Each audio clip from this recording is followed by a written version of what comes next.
بسم اللہ الرحمن الرحیم۔ آج ہم فرسٹ ایئر کی جو دوسری نظم ہے نعت، اس کی تشریح دیکھیں گے۔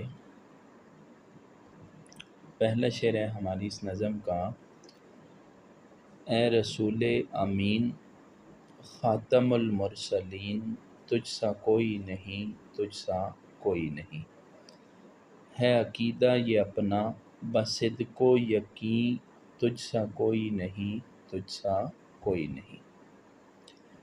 امین کے معنی ہیں امانت دار، خاتم المرسلین یعنی جن پر رسالت ختم ہوئی، باصدق و یقین سچے دل سے یقین۔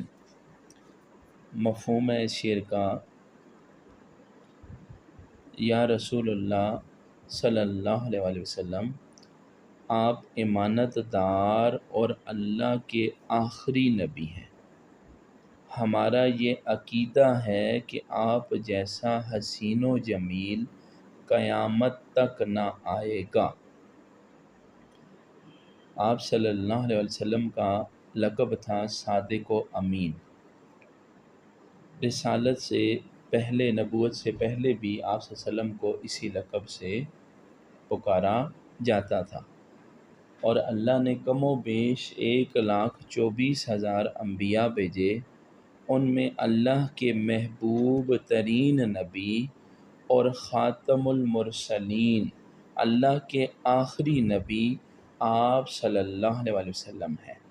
اور ہمارا یہ عقیدہ بھی ہے، ہمارے عقائد جو ہیں ان میں توحید، رسالت، ملائکہ، آسمانی کتابیں اور آخرت۔ تو ان میں جو دوسرا عقیدہ ہے وہ ہے رسالت کا، کہ ہمارا عقیدہ ہے کہ آپ صلی اللہ علیہ وسلم پر رسالت کا سلسلہ ختم ہو گیا، اس کے بعد کوئی بھی نبی یا رسول نہیں آئے گا۔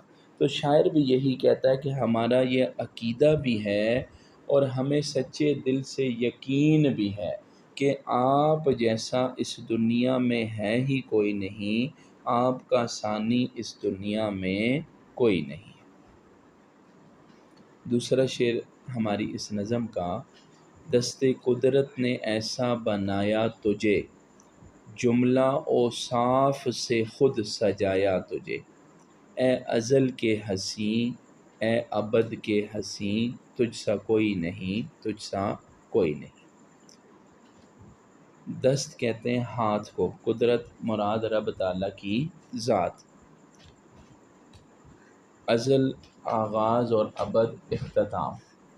تو یہ اس شعر میں صنعت تضاد بھی ہے، اپوزٹ ورڈ ہیں۔ کسی شعر یا مصرعے میں دو ایسے الفاظ قریب قریب لانا جو آپس میں متضاد ہوں، اسے صنعت تضاد کہتے ہیں۔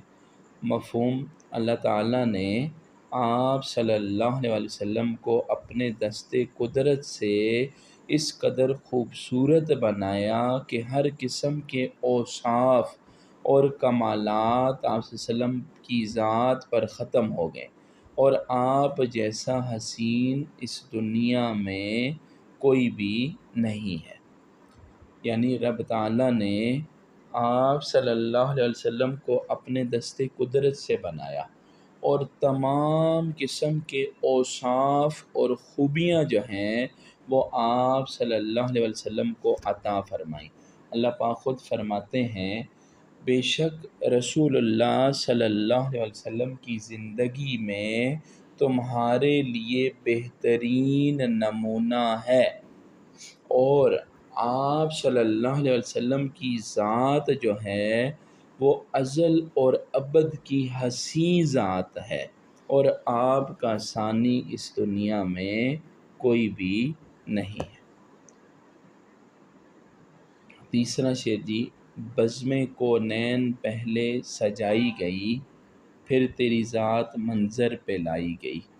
سید الاولین سید الآخرین، تجھ سا کوئی نہیں، تجھ سا کوئی نہیں۔ سید کہتے ہیں سردار کو، اولین آغاز شروع کے، سید الآخرین آخر کے سردار۔ مفہوم: یا رسول اللہ صلی اللہ علیہ وسلم، اللہ تعالیٰ نے آپ کے لیے اس دنیا کو تخلیق کیا اور پھر اسے سجا دیا۔ آپ صلی اللہ علیہ وسلم پہلے اور آخری نبی ہیں۔ اللہ پاک فرماتے ہیں، حدیث قدسی ہے کہ اگر میں نے آپ صلی اللہ علیہ وسلم کو اس دنیا میں نہ بھیجنا ہوتا تو میں اس دنیا کو تخلیق نہ فرماتا۔ یعنی یہ دنیا بھی آپ صلی اللہ علیہ وسلم کے لیے سجائی گئی، یہ دنیا بھی آپ صلی اللہ علیہ وسلم کی وجہ سے ہی بنائی گئی۔ اگر آپ صلی اللہ علیہ وسلم کی ذات کو اس دنیا میں اللہ نے نہ بھیجنا ہوتا تو پھر اللہ اس دنیا کو بھی تخلیق نہ فرماتا، اور آپ صلی اللہ علیہ وسلم دنیا و آخرت کے سردار ہیں۔ یعنی دنیا بھی آپ کے لیے بنائی گئی، اور پھر دنیا کے جو تضاد میں آخرت کی زندگی ہے وہ بھی آپ کے لیے ہی ہے۔ وہاں پہ بھی آپ صلی اللہ علیہ وسلم کی ذات جو ہے وہ ہمارے لیے باعث شفاعت ذات ہوگی۔ چوتھا شعر ہماری اس نظم کا، تیرا سکہ رواں کل جہاں میں ہوا، اس زمیں میں ہوا آسماں میں ہوا، کیا عرب کیا عجم سب ہیں زیر نگیں، تجھ سا کوئی نہیں تجھ سا کوئی نہیں۔ سکہ رواں ہونا یعنی حکم چلنا، کل جہاں ساری دنیا، عرب ہو گئے، عجم غیر عرب، زیر نگیں آپ صلی اللہ علیہ وسلم کے حکم کے تابع، آپ صلی اللہ علیہ وسلم کے سائے تلے۔ مفہوم، آپ صلی اللہ علیہ وسلم کا اختیار زمین و آسمان ہر جگہ ہے، آپ صلی اللہ علیہ وسلم کا حکم ہر جگہ چلا، عرب اور عجم پر بھی آپ کی حکمرانی قائم ہے، اور آپ جیسا حسین و جمیل کوئی دوسرا نہیں ہے۔ اسلام جب پھیلا تو اسلام نے پوری دنیا پر غلبہ حاصل کر لیا، اور سارے جو ہیں وہ آپ کے زیر نگیں سائے تلے آ گئے، آپ کے حکم کے تابع ہو گئے، تو اسلام نے پوری دنیا پر غلبہ حاصل کیا۔ تو شاعر بھی یہی کہتا ہے کہ آپ کا حکم، آپ کا سکہ رواں کل جہاں میں ہوا، ہر طرف آپ کا حکم چلنے لگا، اور عرب اور غیر عرب سارے لوگ آپ کے سائے تلے آ گئے۔ پانچواں شعر ہماری اس نظم کا، تیرے انداز میں وسعتیں فرش کی، تیری پرواز میں رفتیں عرش کی، تیرے انفاس میں خلد کی یاسمیں، تجھ سا کوئی نہیں تجھ سا کوئی نہیں۔ رفتیں کہتے ہیں عظمتیں، عرش یعنی آسمان، انفاس نفس سانس، خلد جنت، یاسمین خوشبو۔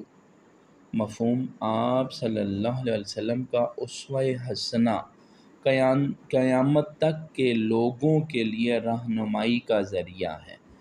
آپ کو اللہ نے معراج کا شرف بخشا، اور آپ کی سانسیں جنت کی خوشبو ہیں، اور آپ جیسا حسین اس دنیا میں ہے ہی کوئی نہیں۔ یعنی فرش کی جو وسعتیں ہیں، پوری جو کائنات ہے، اس پوری کائنات کے لیے آپ صلی اللہ علیہ وسلم کی ذات جو ہے وہ رہنمائی ہے، کہ جس طرح اللہ نے قرآن میں زندگی گزارنے کا حکم دے دیا، اس طرح آپ صلی اللہ علیہ وسلم نے زندگی گزار کر ہمیں دکھا دیا۔ اور آپ صلی اللہ علیہ وسلم کی جو پرواز ہے وہ بلند آسمان سے بھی آگے ہے، یعنی معراج کا، شب معراج کے واقعے کی طرف اشارہ ہے کہ آپ صلی اللہ علیہ وسلم کو اللہ نے یہ شرف بخشا کہ آپ صلی اللہ علیہ وسلم معراج میں اللہ سے ملاقات کے لیے گئے، اور آپ صلی اللہ علیہ وسلم کی سانسوں سے جنت کی خوشبو آ رہی ہے، اور آپ کا ثانی جو ہے وہ اس دنیا میں ہے ہی کوئی نہیں۔ چھٹا شعر ہماری اس نظم کا، سدرۃ المنتہا رہ گزر میں تیری، کعبے کوسین گرد سفر میں تیری، تو ہے حق کے کریم حق تیرے کریم، تجھ سا کوئی نہیں تجھ سا کوئی نہیں۔ آپ صلی اللہ علیہ وسلم سدرۃ المنتہا تک پہنچے اور پھر وہاں عرش بری پر اللہ کے انتہائی قریب چلے گئے۔ یہ مقام کسی اور کو نہیں ملا اور آپ جیسا کوئی ہنسی نہیں ہے۔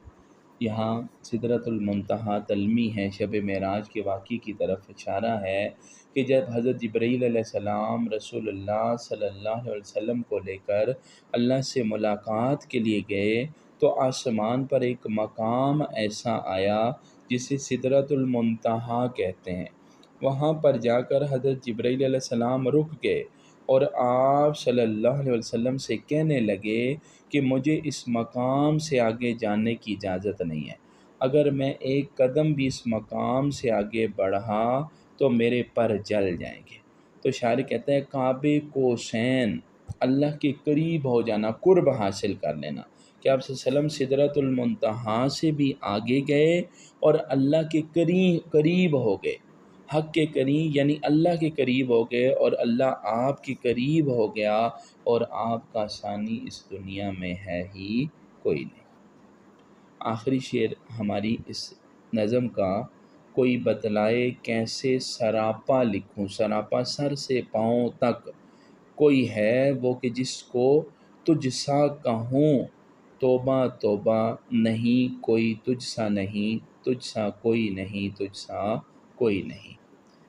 میں آپ صلی اللہ علیہ وسلم کا سراپا کیسے لکھوں، سر سے پاؤں تک آپ کی حالت حلیہ کیسے لکھوں، آپ جیسا کوئی ہے ہی نہیں، توبہ میں ایسی گستاخی نہیں کر سکتا کہ آپ جیسا کوئی حسین و جمیل نہیں ہے۔ شاعر کہتا ہے کہ میں آپ صلی اللہ علیہ وسلم کے اوصاف کو کیسے بیان کروں، مجھ میں اتنی ہمت اور اتنی طاقت ہے ہی نہیں ہے کہ میں آپ صلی اللہ علیہ وسلم کے سارے اوصاف حمیدہ لکھ سکوں۔ پھر شاعر خود اس پر توبہ کرتا ہے کہ توبہ میں ایسی گستاخی نہیں کر سکتا